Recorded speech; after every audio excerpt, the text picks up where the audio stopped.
With that being said, you big dummies, you getting paid now. Right. Everybody now has an opportunity to pull up their chair and have a seat. For the past year, we've seen Sheryl Swoopes repeatedly target Caitlin Clark with bizarre claims, accusing her of being a 25-year-old competing against teenagers, downplaying her rookie season, and insisting no one wants to play with her. The criticism has been relentless. Some of your peers, they will recognize, her game, but they won't recognize her impact. Right. How can you separate the two? It's kind of hard, right? Jax, you're absolutely right. And I was like, come on, you big dummies. Then Cheryl Miller entered the conversation. The basketball legend and former coach of Caitlin Clark just delivered a knockout blow on the All the Smoke podcast, calling Swoopes a big dummy and tearing apart the false narratives. Miller isn't just putting Swoopes in her place.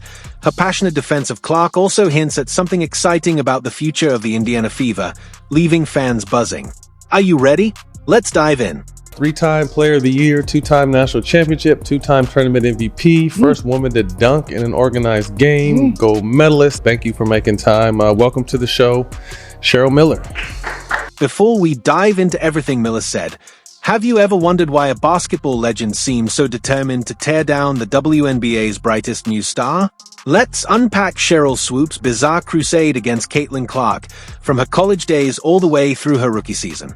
Let's also talk about how much more experience that gives you over other players coming in, right? So people say, dang, like he or she's killing them, but you have a 25-year-old playing against a 20-year-old. It all began with Swoopes making wildly inaccurate claims about Clark's college career. Perhaps her most outrageous statement was the claim that Clark was a 25-year-old competing against 20-year-olds during her time at Iowa. In reality, Clark was just 22, playing in her fourth year like countless other college seniors. When confronted with the falsehood, Swoopes backpedaled, insisting it was merely hyperbole tied to COVID eligibility rules, an excuse that didn't hold up. Caitlin Clark right now probably takes about 40 shots a game. Carry on. I know you like that. Hell yeah. I said that because when she comes to the league, regardless of what team she goes to that has vets on that team, she probably ain't gonna get 40 shots a game. But Swoopes wasn't done yet. She went on to claim that Clark took 40 shots per game, painting her as a selfish volume shooter. The reality? Clark averaged just 22.7 shots per game. The irony is hard to ignore.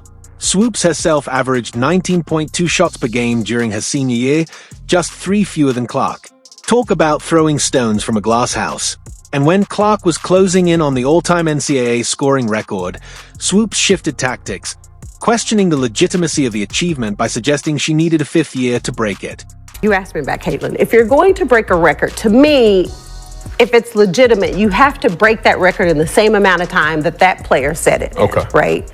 So if Kelsey Plum set that record in 4 years, well, Caitlin should have broke that record in 4 years.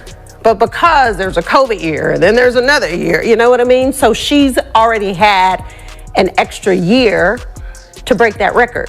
So is it truly a broken record? This claim was completely false. Clark shattered the record in just 4 years, the same as other college greats. Swoopes also conveniently ignored that while Clark was eligible for a 5th year due to COVID rules, she chose not to use it. As Clark transitioned to the WNBA, Swoopes confidently predicted she wouldn't dominate. But as Clark started breaking rookie assist records and proving herself as one of the league's premier playmakers, Swoopes suddenly went quiet. The numbers spoke for themselves.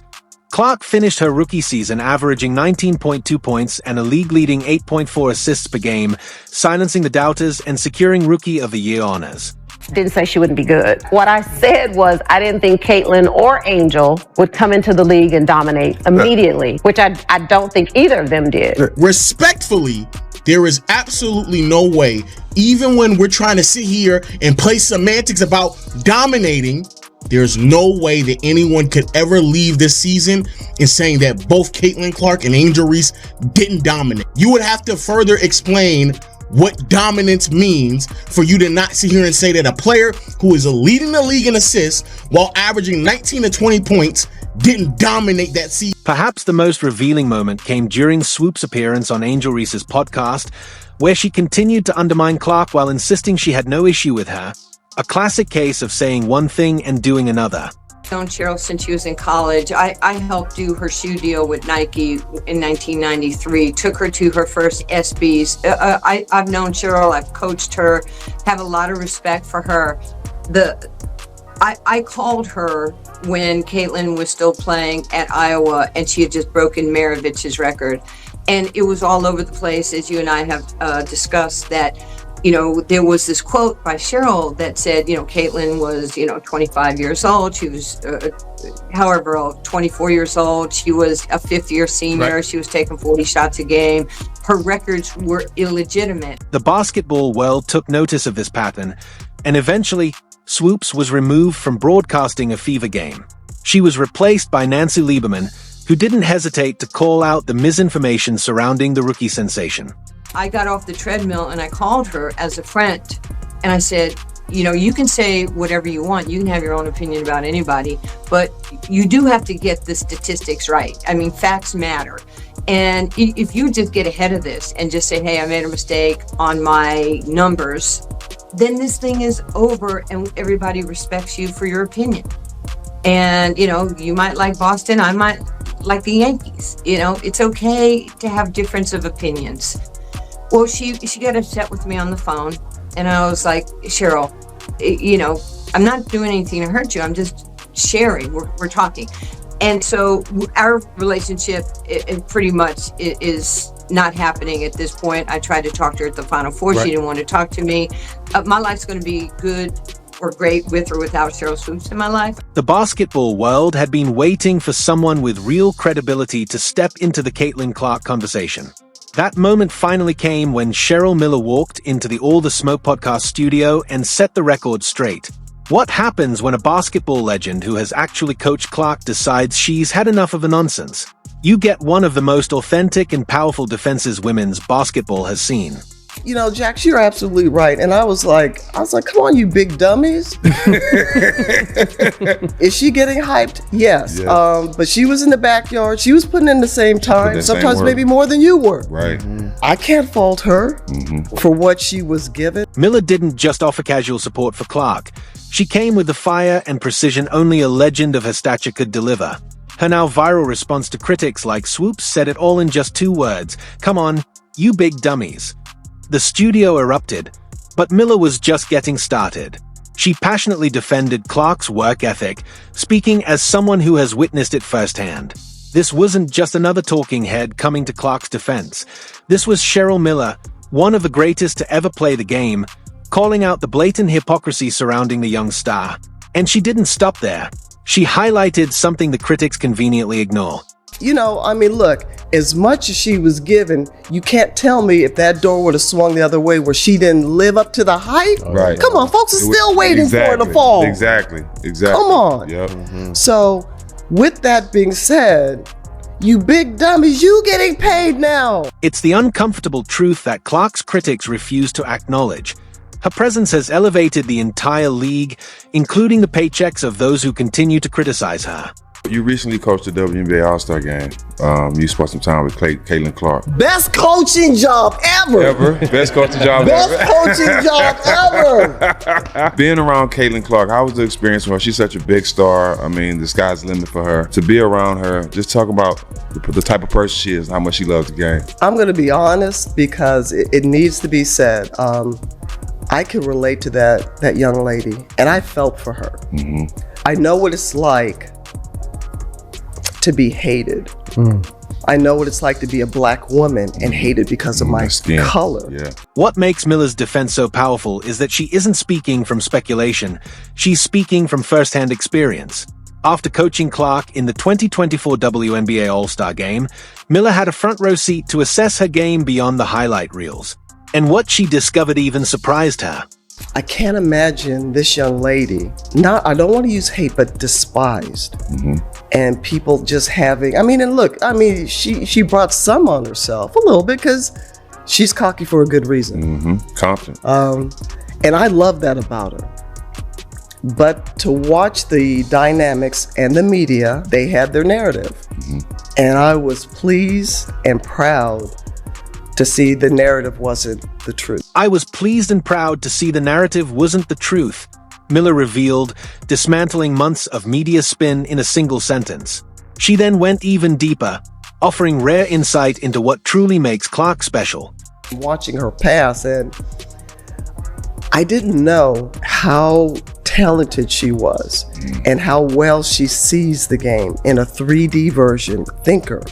Defensively, a lot better than I thought and gave her credit for. So watching her and just spending a little time. And one thing, guys, that I've learned is to step back and let these kids be themselves. Behind Miller's technical breakdown of Clark's skills lies something even more meaningful, a genuine emotional bond forged through the rookie's toughest moments. When the Fever finally secured their first win of the 2024 season, Miller didn't just congratulate Clark. She gave her something few others had, unconditional support when she needed it most. She was getting hit with everything left and right, and I just said, I hugged her, I said, I'm so proud of you. I go, savor this, use this as a formula. I said, but keep being you. I said, no matter what, keep being you. That embrace between Miller and Clark after Indiana's first victory wasn't just a routine interaction between basketball figures. It was a defining moment that exposed just how isolated Clark had felt amid the relentless criticism surrounding her entry into the league. Miller recalled the raw emotion of that exchange. I gave her the biggest hug I could. When she saw me, she was like, oh man, finally, somebody who's on my side. She was getting hit with everything from all directions. Heavy as a crown that she's wearing right now. Right. And it wasn't something that she self-anointed herself. It's something that's been placed on her head. And I hope people understand that. But it's everything that she's dealing with. In that vulnerable moment, Miller didn't just offer empty words. She gave the kind of guidance that only someone who has walked a similar path could provide. I'm so proud of you. Savor this. Use this as a formula. But no matter what, keep being you. These weren't just words of encouragement. They were a lifeline to a rookie drowning in expectations and scrutiny.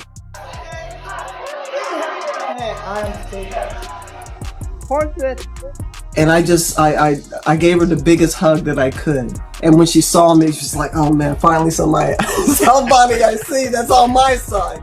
Right, they can relate. The one thing that I said to her, and she was heading into her senior year, was have fun. No matter all the static, just make sure you find that quiet place. I just gave her the biggest hug I could. And when she saw me, she said, oh man, finally, somebody on my side, Miller recalled. She could relate.